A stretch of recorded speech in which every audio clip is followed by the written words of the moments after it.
오늘 성경 말씀은 두 군데입니다. 시편 4편 8절.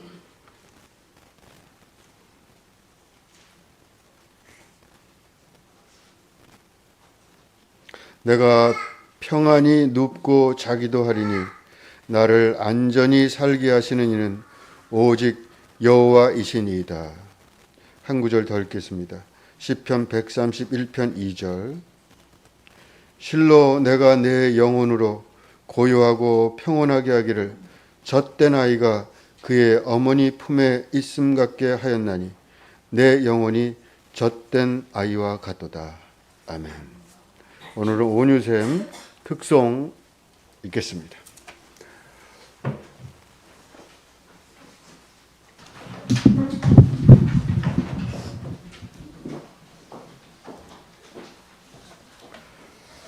부활주일 어둠을 뚫고 이기신 찬란한 생명과 거룩한 힘이 우리 가운데 있기를 기도합니다.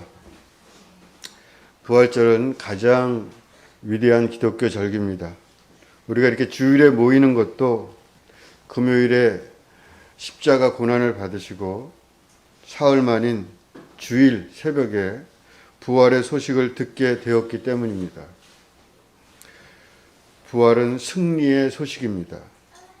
이 놀랍고 기쁜 소식을 우리의 삶에도 만들어갈 수 있게 바랍니다. 그 사람이 승리했대, 그 사람이 그렇게 됐대, 그렇게 부활의 소식을 전하면서 살 수 있기를. 산호라면은 부딪히는 절망과 고달픔을 찢어버리고 희망과 기쁨을 짓는 이야기를 용감하게 써갑시다. 오늘은 특별히 수요 영적 독서 모임 있잖아요. 수요일 7시, 저녁 7시에 책을 같이 읽는데 주로 고전들을 계속해서 읽어왔습니다. 이번에는 어거스틴의 고백록을 새롭게 읽습니다. 이 책은 아마도 기독교 역사를 통틀어서 가장 유명한 고전이 아닐까 싶습니다. 아마도 읽은 분들이 많을 테고 저도 한 몇 번은 읽은 것 같습니다. 제가 책이 다 어디가 있는지 모르지만 또 얼마 전에 이렇게 책을 이렇게 하다 보니까 예전에 읽었던 고백록 책을 찾았어요. 줄 막 빨간 걸로 빡빡 그어가면서 읽었더라고요. 기억이 잘 안 나지만. 그래서 이번에 다시 책을 읽어봤습니다. 아름다운 책입니다. 위대한 책이라고 말을 하지 않을 수가 없습니다. 함께 책을 읽는다는 것은 정말 아름답고 행복한 일입니다. 혼자 읽는 것과 같이 읽는 것은 또 틀려요. 책을 읽는 깊이도 틀려지고, 여러분 책을 읽으면서 사시기 바랍니다. 나이가 들수록, 노년이 될수록 책을 읽어야 됩니다. 책을 많이 읽어서 박사가 되라는 얘기가 아니라 기본적으로 내 패턴에 책 읽는 패턴이 있어야 돼요. 그래야지 노년이 괴롭지 않습니다. 책을 읽다가 밥을 하고 책을 읽으면서 기다리고 가끔 책을 읽다가 창밖을 보고 그런 시간이 개인적으로 있어야 돼요. 아니면 인생이 좀 추해질 가능성이 있어요. 책을 많이 읽어라, 어려운 책을 읽어라 그런 얘기하라. 조그만 만화책이라도, 조그만 아주 간단한 책이라도 그렇게 내 삶에 책 읽는 게 좀 스며들어 있어야 돼요. 이건 제가 보기엔 노년엔 너무너무 중요합니다. 책을 읽지 않는 노년은 추해질 가능성이 확률이 높다. 조금씩 읽으세요. 읽어서 지금 뭐 하겠나 그러지 말고 여태까지도 안 읽었는데 뭔 책을 읽으면서 사나 그러지 말고 책 읽는 것 자체가 하나의 운동하는 것과 비슷해요. 건강을 위해서 운동하잖아요. 그냥 건강을 위해서 책을 조금씩 시간 내서 읽는다. 하루에 10분이건 20분이건 읽는다. 책 읽다가 딸 전화 오면은 전화 받고 엄마 뭐해? 그러면 책 읽고 있어. 요 정도로 그렇게 살아라. 하루에 한 20분이라도 책을 읽고 안 되면 잡지라도 보고 더더군다나 같이 책을 읽는다는 것은 정말 아름다운 일입니다. 너무너무 행복한 일입니다. 수요일 날 저녁에 책을 같이 읽으면 저는 너무 행복해요. 책을 읽으면서 함께 눈을 마주치고 이야기를 나눕시다.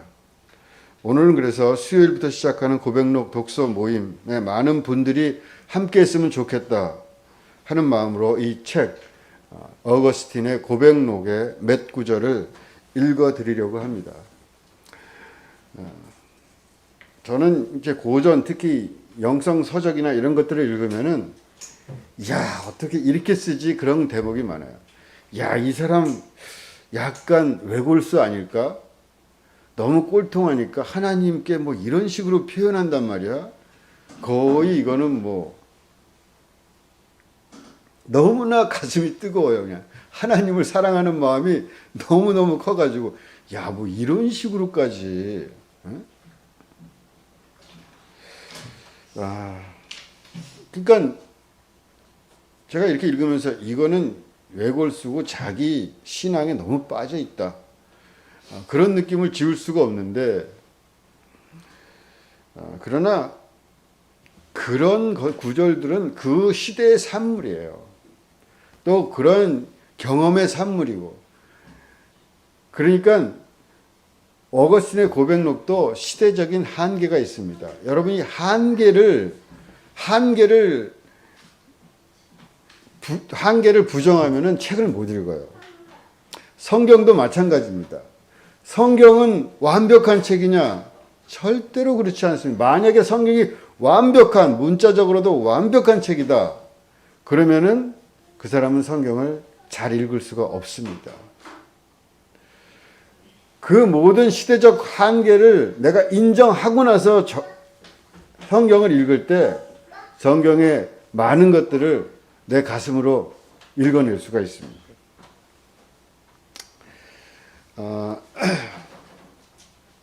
어거스틴은 4세기, 5세기를 살았던 사람입니다. 4세기는 굉장히 중요한 세계예요. 그러니까 4세기에 기독교는 인정을 받고 심지어 국교가 됩니다. 로마 제국의 국교가 돼요.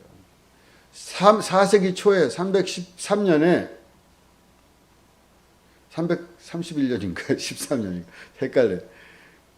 기독교는 그 핍박을 받고 박해를 받다가 그래 너도 종교로 인정해 줄게 이게 돼요. 그래서 더 이상 핍박받지 않는 종교가 돼요. 그러다가 4세기 말 384년인가요? 제가 기억이 잘 안 나는데 이때 오면은 이제는 로마 제국의 종교는 기독교다 이렇게 국교가 돼요. 인정받는 수준이 아니라 제국의 종교가 됩니다. 그래서 이제는 핍박받던 기독교가 박해하는 종교가 돼요. 그리고 긴 세월 타락이 생기는 겁니다.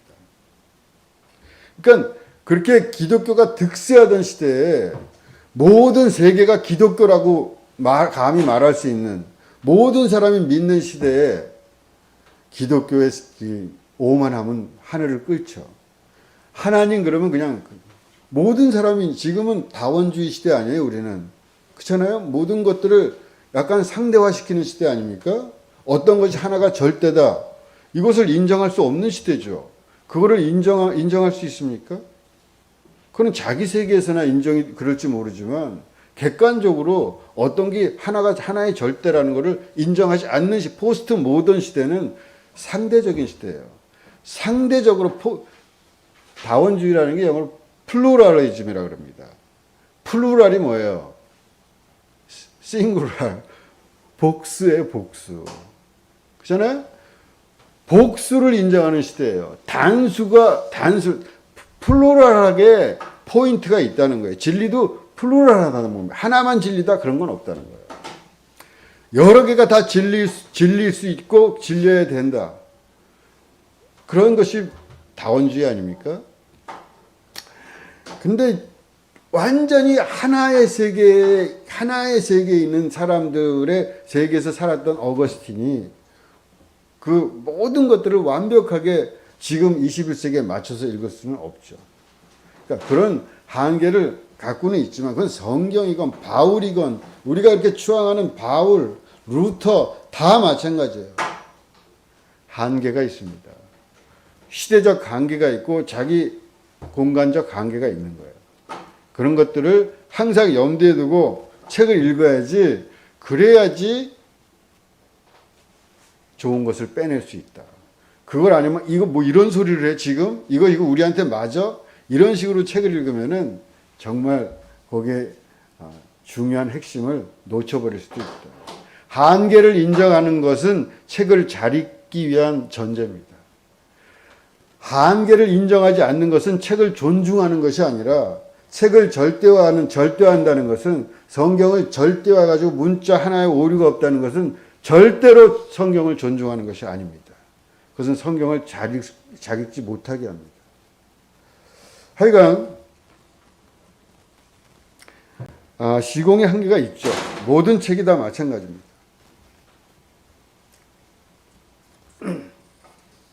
어거스틴은 기독교가 지배하는 세계 한복판에 살았지만 그 이데올로기에 갇히지 않았던 위대한 사람입니다. 그런 시대를 살았는데도 그 글을 보면은 정말 훌륭합니다. 어거스틴은 문자 그대로의 성경 읽기를 좋아하지 않았습니다. 어거스틴은 철학책을 많이 읽었고 거기에 감동을 받아서 자기 고백록에 써요. 나는 이 철학책에서 감동을 받았다. 거기에 진리가 있는 것으로 생각했다. 그렇게 씁니다. 무슨 철학책 좀 읽으면은 이 근본주의 신학자들은 그런 건 쓸데없다. 믿음은 그렇게 믿는 게 아니다. 우리도 다 한국 기독교는 95%가 다 그렇습니다. 근본주의자들이에요. 자기밖에 몰라요. 남을 존중해 자기밖에 모르는 것이 믿음이 좋다고 생각해요. 어처구니가 없습니다. 자기 교리 그거에 갇혀서 살아요. 아주. 남의 말은 들으려고도 하지 않아요. 그러면서 그냥 큰 소리로 남의 말을 안 듣기 위해서 귀를 막고 아멘을 소리쳐요. 자기가 이렇게 소리를 치는데 남의 말이 들릴 리가 없죠. 침묵이 없어요. 침묵이. 그냥 시끄럽고 떠들고 아멘을 크게 하고.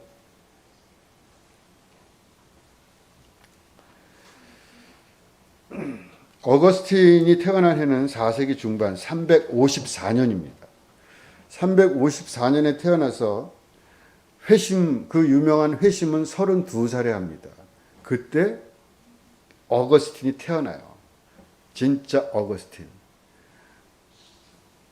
그냥 생내적 어거스틴이 아니라 신앙인 어거스틴이 태어납니다. 32살, 386년입니다. 고백록을 쓰기 시작한 것은 43살입니다. 그러니까 11년 지나서 책을 쓰기 시작해요. 자기 어릴 때부터 돌아보는 거예요. 고백록을.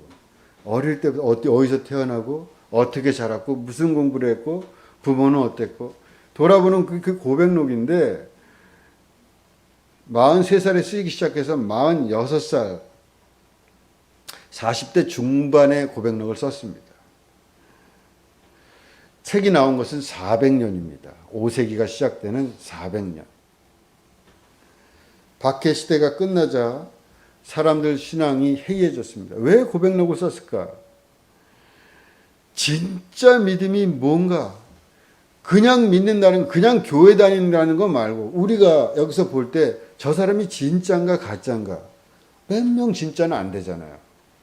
자기 잘 되기 위해서 믿고 내가 혹시 뭐 또 지옥 갈까봐 믿고 또 뭐 그래도 기도를 해도 그럼 물론 그게 신앙이 아닌 건 아니지만 그러나 진짜 성경에 나온 대로 좁은 길을 가는 그 진짜 예수 같은 사람들, 예수의 길을 따르려고 하는 사람은 진짜는 누군가? 몇 명 있을까? 제가 보기에는 찾기 쉽지 않잖아요. 저를 비롯해서 저기 기독교인이 맞나? 저 인간이 저 말투나 저 하는 행동을 보면은 저기 믿는 게 맞나? 진짜인가 가짜인가? 제가 보기에는 저도 진짜보다는 가짜일 확률이 한 90, 한 9점, 한 9, 9, 9, 진짠가? 사람이 다 믿어. 더더군다나 우리는 이런 때도 기독교인이라고 하고 있는데 다 기독교냐? 나면서부터 기독교인인 거기에 진짜라는 걸 찾기는 너무 어렵죠. 그래서 어거스틴은 진짜 해이해진 그 당시에 해이해진 기독교 세계에서 진짜 믿는다는 것은 정말 회심을 하고 자기만 회심 돌이킨다는 거 아니에요? 자기 다시 태어나고 진짜 거듭난 인간.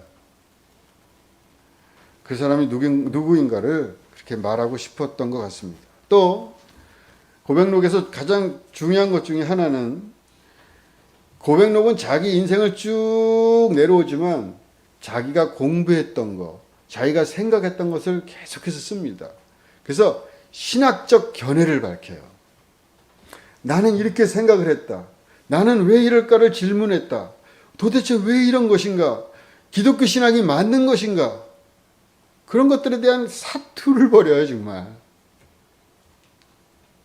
그래서 일종의 그 당시에 신학 고백이다. 자기 자서전적 신학이라고도 할 수 있어요. 그래서 그런 신학적인 입장, 당시에 이단이나 이런 것들이 많았거든요. 그러니까 이렇게 신학적인 그 관점을 가지고 있어야 된다. 이 정도는 해야지 된다. 그런 말을 신학적인 견해를 그렇게 이야기하고 싶었던 것 같습니다. 그러나 이 책을 쓴 여러 이유들 중에 비교할 수 없는 가장 빛나는 이유가 있어요. 명확한 메시지, 처음부터 끝까지 반복해서 찾아볼 수 있는 이 책을 대표하는 문장, 그 누구라도 고백록이라는 성의 첨탑이라고 생각하는 하나의 문장, 책을 펼치면 첫 페이지 시작 나오는 그 문장, 그것은 이것입니다.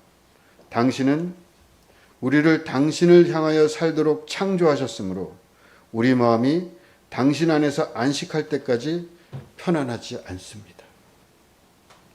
이것이 고백록의 진짜 자기 자신의 삶의 고백이에요. 하나님의 품에 안기기까지, 당신의 품에 안기기까지 편안할 수가 없습니다, 인간은. 고백록은 하나님의 품에 안기기까지의 여정입니다. 그래서 회심까지 하고 끝나요, 고백록은. 그 이후의 삶은 없어요. 회심으로 32살에 고백록은 어려서부터 32살까지 이야기해요. 어린 시절부터 늘 그는 물었습니다. 진리란 무엇인가? 신은 무엇인가? 하나님은 무엇인가? 신이 있다면 삶에 이해할 수 없는 부조리와 비극을 도대체 어떻게 설명할 수 있단 말인가?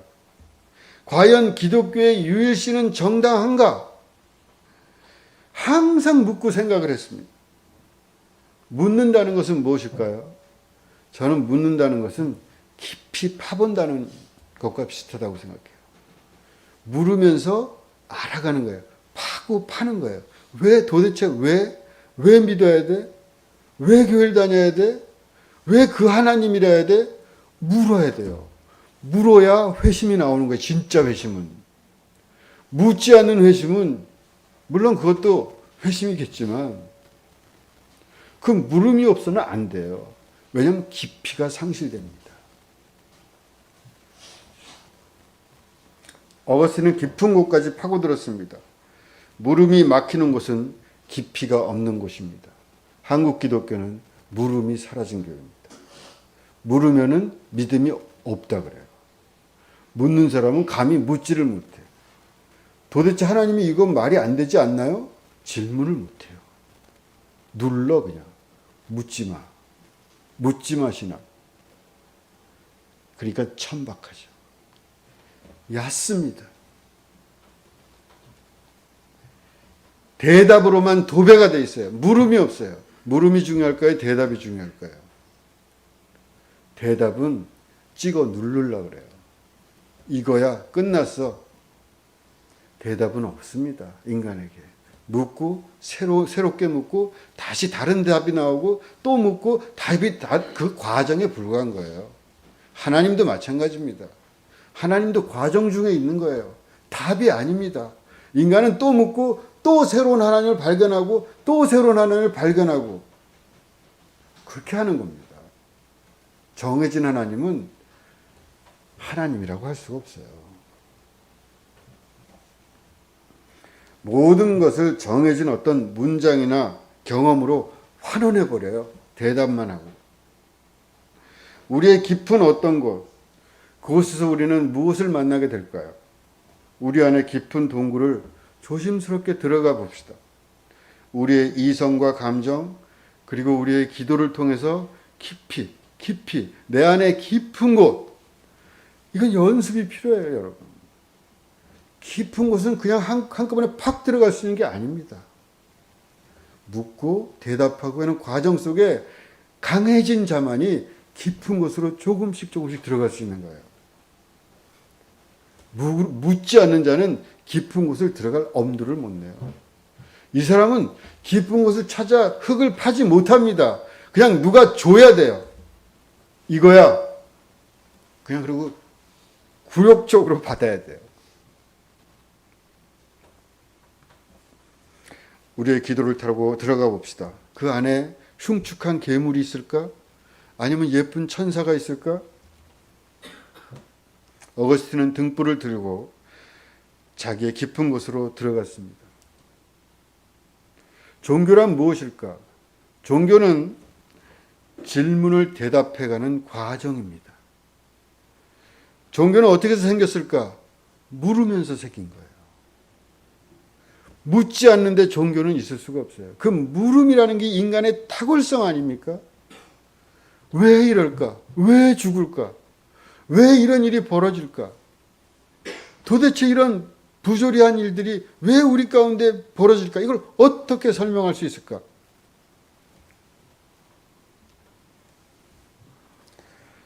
그리고 도대체 왜 나는 이것을 알지 못하는가? 이 비밀을 왜 나는 몰라야 되는가? 나는 어디로 가는가? 알고 싶다.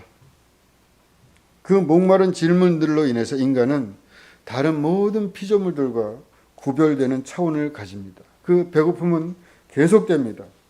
오늘 아침 밥을 먹었다고 점심 때, 저녁 때 계속 배부른 건 아니죠. 질문도 마찬가지고 모든 대답도 마찬가지예요. 완전한 대답은 없어요. 대답했지만 잠깐 배고픔을 면하는 것뿐입니다. 인간은 다시 질문하고 다시 만들고 다시 대답합니다. 완벽하게 대답을 줘. 피곤해. 그냥 난 이걸로 좋게. 그 사람은 얕게 사는 수밖에 없는 거예요.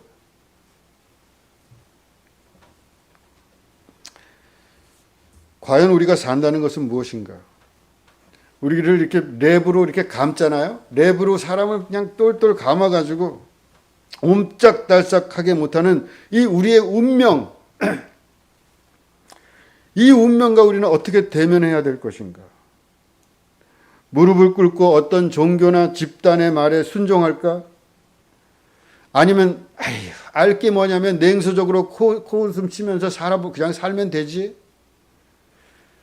아니면 하도 화가 나서 그냥 일어나서 헛소리 그만해. 소리나 질러댈까? 3월 그리고 4월 연두색 싹이 올라오고 꽃망울이 달리고 뿌리가 땅을 거머쥐려고 자기의 손가락 마디를 펴는 이 신비로움은 어디서부터 오는 것일까? 삶과 죽음은 무엇인가? 삶과 죽음은 이어져 있을까? 끊어져 있을까? 존재는 우리를 놀라게 합니다. 때로 공포 가운데 떨며 불안합니다. 불만에 빠지기도 하고 때로는 경이감에 젖기도 합니다. 우리가 보는 모든 현상의 배후에 무엇이 있는 것인가? 우주여, 너는 주인을 갖고 있는 것인가? 우리 안에는 묻고 말을 건네는 호기심 가득한 어린아이가 있는 듯합니다. 이 아이는 계속 묻습니다. 모든 것을 알고 싶어 합니다. 왜? 이건 왜 그래? 이건 왜 그래? 구하고 찾고 두드립니다. 그러다가 어느 날 부모도 결국은 알지 못하는 것이 있어. 부모도 다 아는 건 아니야. 더 이상 묻지 않습니다. 탄성과 경탄과 신비가 슬며시 사라집니다. 아이는 어디로 간 것일까? 저는 모든 인간은 종교적이라고 생각합니다. 저는 무신론자도 종교적이라고 생각합니다. 종교와 종교적인 것은 달라요. 종교는 어떤 의식이 있고 어떤 집단이 있고 어떤 교리가 있고 그런 걸 종교라고 한다면 종교적이다. 종교적이라고 하는 것은 어떤 초월적 차원을 생각한다는 거예요, 인간이. 모든 사람은 그게 있어요. 다 어떤 면에서 종교적입니다. 모든 인간은 어떤 종교를, 어떤 의식을 치르진 않지만 다 종교성이 있어요. 보이는 세계 이면에 무엇이 있을까? 나는 누구인가? 인간은 자기 자신을 성찰하는 존재입니다. 인간은 일기를 씁니다. 성찰하는 존재. 호랑이가 일기를 쓰겠습니까? 돼지가 일기를 쓰겠습니까? 원숭이가 일기를 쓸까요? 인간은 일기를 쓰고 자기를 성찰하고 묻고 대답하려고 합니다. 인간이 생각하기에 가장 먼저 생각하게 된 것은, 이거 서양 철학의 역사에서 가장 먼저 생각한 것은 눈에 보이는 것들이에요. 저 나무, 저 산, 저 별들, 태양, 달, 흙, 불, 물. 저 눈에 보이는 것들은 무엇일까? 이 자연을 보기 시작해요. 그걸 자연 철학이라고 합니다. 밀레토스 학파라고 철학 공부할 때 여러분, 철학의 처음 시작은 탈레스 시작할 때 밀레토스 학파 얘기하잖아요. 그것이 자연 철학이 시작이에요. 눈에 보이는 것들을. 그러다가 그게 끝나면서 우리가 소위 소크라테스니 이런 사람들, 소피스트라 그러는데 그 사람들이 나오면서 무슨 생각을 했냐면 눈에 보이는 것들이 아니라 자기 안으로 들어와요. 우리가 사는 이 사회는 어떤 것인가? 인간이란 무엇인가? 그리고 점점 들어와서 나는 누군가? 나는 누군가? 나는 이 흙덩어리인가? 아니면 어떤 정신인가? 아니면 어떤 영인가? 나는 혼인가? 나의 육체와 나의 혼이 어떻게 결합되어 있는가? 이것은 나중에 헤어지고 어떻게 될 것인가? 인간이 자기 안으로 들어옵니다. 그래서 물어요. 나는 육체를 조종하거나 육체에 조종당하는 어떤 비물질이 아닐까? 영혼은 무엇인가? 영혼과 육체는 어떻게 소통하는가? 나에겐 영혼 같은 것이 있을까? 나를 알고 싶다. 나는 어디로부터 어디로 가는가? 깊이, 차원, 더 알고 싶다. 더 깊어 보이지 않는 끝을 알 수 없는 곳, 그곳에 가서 끝을 한번 보고 싶다. 무엇이 있을까? 그 안에. 제가 20대 때 본 영화 중에 저는 어릴 때는 영화를 많이 봤습니다. 청년 때. 혼자 많이 갔습니다. 영화 보러. 왜냐하면 제가 영화가 좋았기 때문에. 결혼하고부터 영화를 거의 안 본 것 같아요. 근데 영화관에 혼자 맨날 갔는데 그때 영화관 가서 보는 것 중에 어비스라는 영화가 제가 줄거리가 잘 기억이 안 나는데 그 영상은 기억이 나요. 어비스라는 건 영어로 시면이라는 뜻이에요. 시면. 깊은 바다 깊은 곳. 근데 그 시면 어비스에 하여튼 뭐가 들어가가지고 거기서 그 뭐가 있어 깊은 곳에 가보질 않았기 때문에 뭐가 있는지 모르죠. 근데 거기서 어떤 지적 물체를 만나요. 그 지적 물체의 몸은 어떻게 되어 있냐면은 물로 되어 있어요. 자기 마음껏 몸을 변형해요. 인간보다 훨씬 지능이 높습니다. 훨씬 그 세계가 문명이 발전해 있고 그게 심해 있다는 거예요. 제가 그 내용을 잘 모르겠어요. 기억이 안 나는데 그 깊은 곳에 우리가 알지 못하는 뭐가 있어요. 아래로 잠수정을 타고 내려가면 깊이 내려갑니다. 우리의 깊은 곳, 우리의 영혼의 깊은 곳에서는 무엇이 있을까? 그곳에 가면은 나의 진실을 발견할 수 있을까? 한편 흥미롭기도 하고 한편 두렵기도 합니다. 깊고 깊은 그곳, 인간의 시면, 인간의 코어에 들어가면 우리는 하나님을 만날 수 있을까? 그곳에 가면은 존재의 진실이 적힌 뽀얗게 먼지 덮인 그 책을 품고 있는 항아리를 발견할 수 있을까? 어거스틴은 전생애를 통해서 깊은 곳으로 들어가려고 했습니다. 고백록을 읽으면 깊이라는 말이 굉장히 많이 나옵니다. 깊이, 깊게. 사람이란 그 자신도 알 수 없는 심연입니다. 고백록 4, 14, 20 이거는 뭐 고백록을 권으로 나누는데 얇게 그 권에 몇 번에 몇 번 이렇게 그 번호를 정해놨어요. 그래서 그거를 말하는 겁니다. 이 말을 하는 나나 이것을 읽는 모든 사람들로 하여금 그 깊은 곳을 알게 하기 위함입니다. 여호와여, 내가 깊은 곳에서 부르짖습니다. 인간의 삶이란 과연 어떤 의미가 있을까요? 어쩔 수 없이 이렇게 살 뿐이고 어쩔 수 없이 저렇게 죽을 뿐이라고 말할지도 모릅니다. 그러니까 나는 그냥 되는 대로 어떻게든 이득을 찾아 살면 그만이다. 어거스틴도 부와 명예 그리고 욕망의 충족을 위해 살았습니다. 여러분도 그러신가요? 저는 늘 속으로 말을 합니다. 부와 명예와 성공은 나의 원수다. 절대로 나는 그것을 추구하지 않겠다. 제가 목회를 한 이유도 그렇고 그것을 그렇게 다짐을 하지만 어느 날 살면서 보면은 항상 돈이 없어서 돈이 없으면 안 돼. 어떻게 하면 돈을 벌 수 있을까? 막을 수 없는 풍요와 안전을 욕망하고 있는 것을 발견합니다. 무엇이 좀 있었으면 좋겠다. 이거 없으면 곤란하겠는데.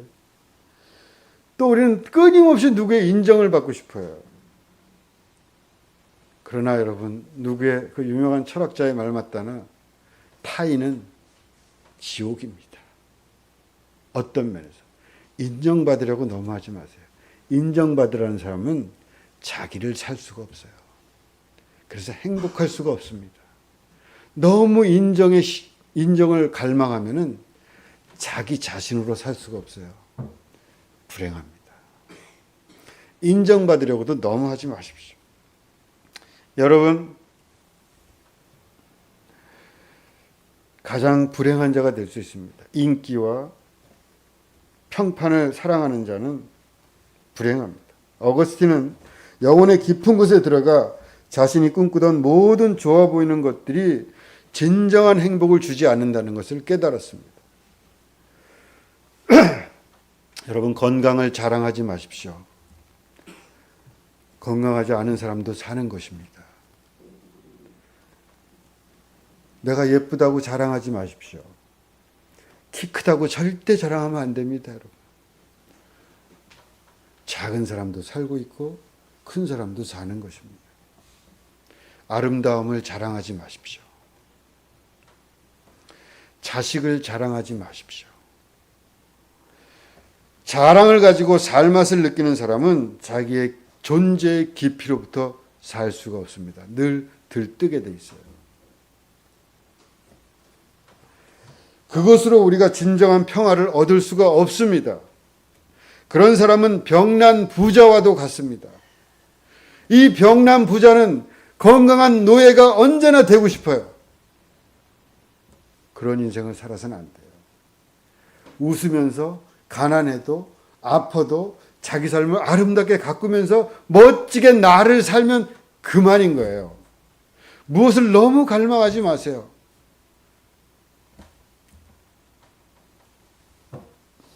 험한 것들을 잔뜩 들고 있지만 진정한 평화와 행복을 주는 것은 가지고 있지 못합니다.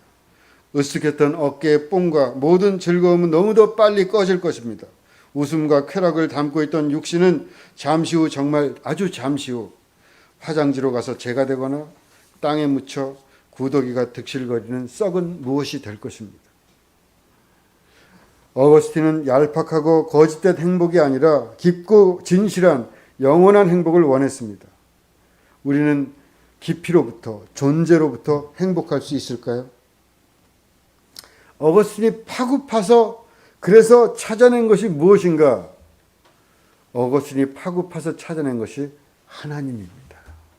저는 하나님이 뭔지 모릅니다. 그러나 그 언어, 그 단어를 잡은 거예요. 하나님 우리가 어떻게 알겠어요? 하나님 아는 사람이 있을까요? 안다 그러는 놈은 사기꾼이지. 목사가 합니까? 교황이 그걸 알겠습니까?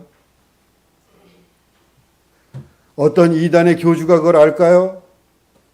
만약 안다고 한다면 그놈은 사기꾼이 분명합니다. 알 수가 없는 것입니다. 그러나 우리는 하나님이라는 그 단어를 붙잡고 거기에 우리 삶의 깊이에서 그렇게 묻고 대답하면서 사는 거예요. 어거스틴은 깊은 곳으로부터 하나님을 찾아내고 그 시면에서 하나님에게 찾아줬습니다. 그리고 그는 그곳에서 자리를 펴고 편안히 앉고 누울 수 있었습니다. 그의 안에 너의 삶의 자리를 펴라.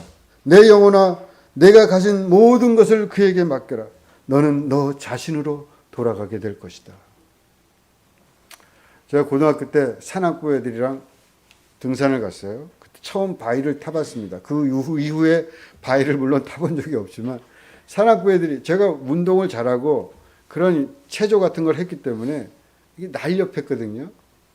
그래서 바위를 잘 타가지고 그때 맨손으로 인수봉을 탔어요.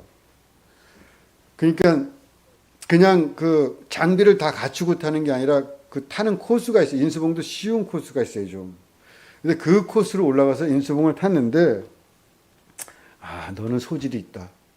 너는 정말 산악부 들어와. 그랬었어요. 근데 제가 노느라고 산악부를 안 들어갔는데, 그 등반에, 어떻게 등산하냐면 그 전날 저녁에 올라가요, 산에. 바위 밑으로 가서 잡니다. 지금은 그래도 되는지 모르겠지만, 제가 고등학교 때는 그랬어요. 바위 밑에 저녁에 올라가가지고 산에 올라가서 껌껌한데 올라가요. 길을 잘 알아가지고. 올라가가지고 산 밑에 텐트를 치고 자요. 근데 다른 건 다 기억이 안 나는데, 한 가지가 딱 머릿속에서 지워지지 않는 게 뭐냐면, 너무너무 자리가 불편하다는 거예요. 뭔가 바위 같은 게 걔네들은 뭐 푹신한 거라도 좀 깔고 잘 깔고 자는 게 아니라 고등학교 애들이 그냥 대충 피고 자니까 바위 튀어나온 거 이런 게 몇 개 있고 이러니까 아주 그냥 배겨가지고 너무너무 불편해요.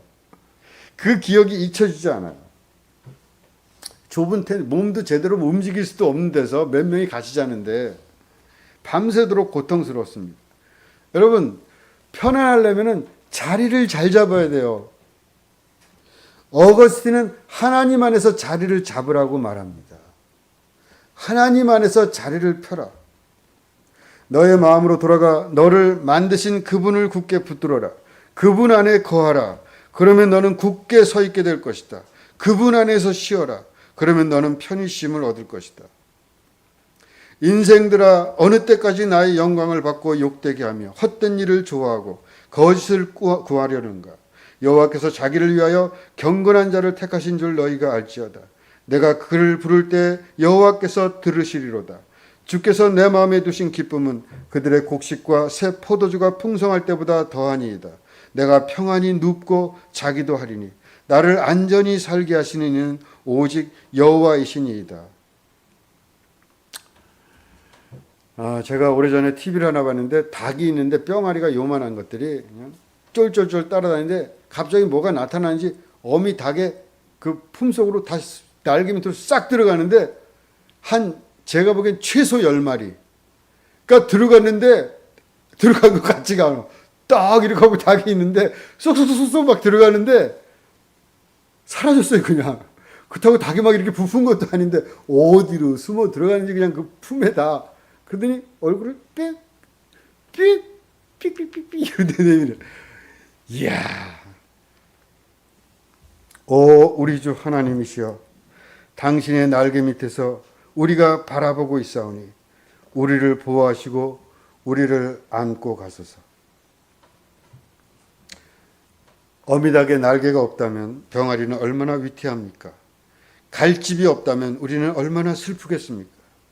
재미있게 놀지만 들어갈 집이 없다면 땅거미지는 저녁에 얼마나 더 즐거울 수 있겠습니까? 만일 땅에 있는 우리의 장막집이 무너지면 하나님께서 지으신 집 곧 손으로 지은 것이 아니요 하늘에 있는 영원한 집이 우리에게 있는 줄 아느니라. 어거스틴은 회심을 하고 모든 것을 버립니다. 육신의 정욕과 안목의 정욕과 이생의 자랑의 마음을 두지 않습니다. 당신은 그들의 마음속에 계십니다. 당신께 고백하고 당신께 자신을 내어 맡기며 그 험한 길을 걸어온 후 당신의 가슴에 파묻혀 우는 그런 사람의 마음속에 계십니다. 오직 당신 안에만 내 영혼이 쉴 수 있는 장소가 있습니다. 거기 묻혀 마음껏 울어도 좋은 가슴을 가진 자는 행복합니다.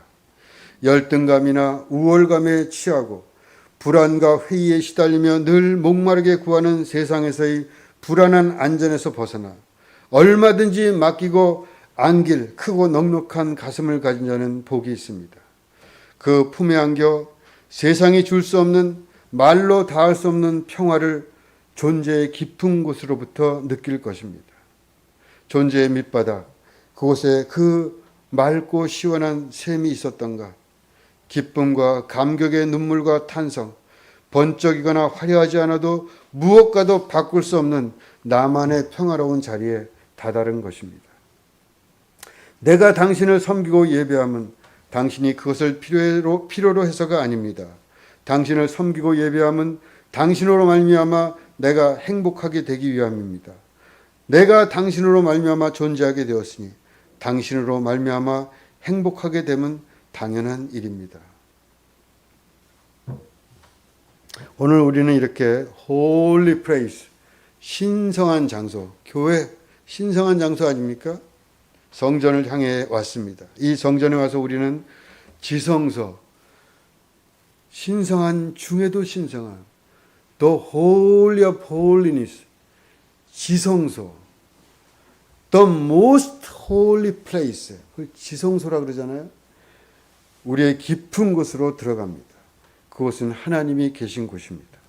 우리의 존재의 가장 깊은 곳, 늘 비교하게 되는 세상과 금방 유치해지는 내 마음을 넘어서는 곳, 하나님이 계신 지극히 성스러운 지성소, 그곳에서 하나님을 만납시다. 근심과 걱정과 아픔과 죽음을 내려놓고 평화를 맛봅시다. 내 영혼아, 내가 어찌하여 낙심하며 어찌하여 내 속에서 불안해하는가? 너는 하나님께 소망을 두라. 그가 나타나 도우심으로 말미암아 내가 여전히 찬송하리로다. 창세기에 보면 죄 지은 인간에게 하나님은 묻습니다. 내가 어디 있느냐? 여러분이 있는 곳이 평안한 곳이기를 바랍니다.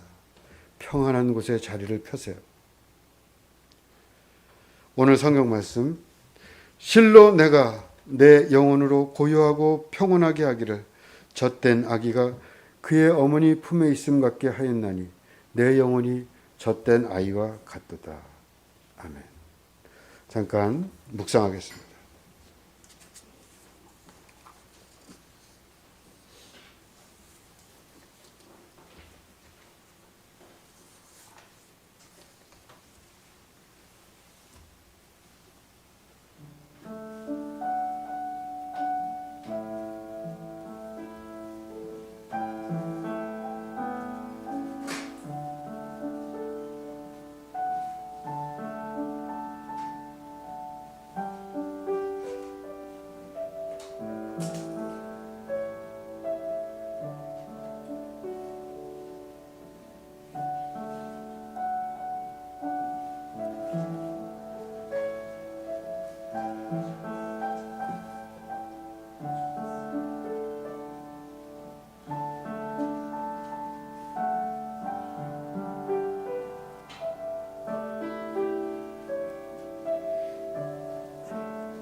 하나님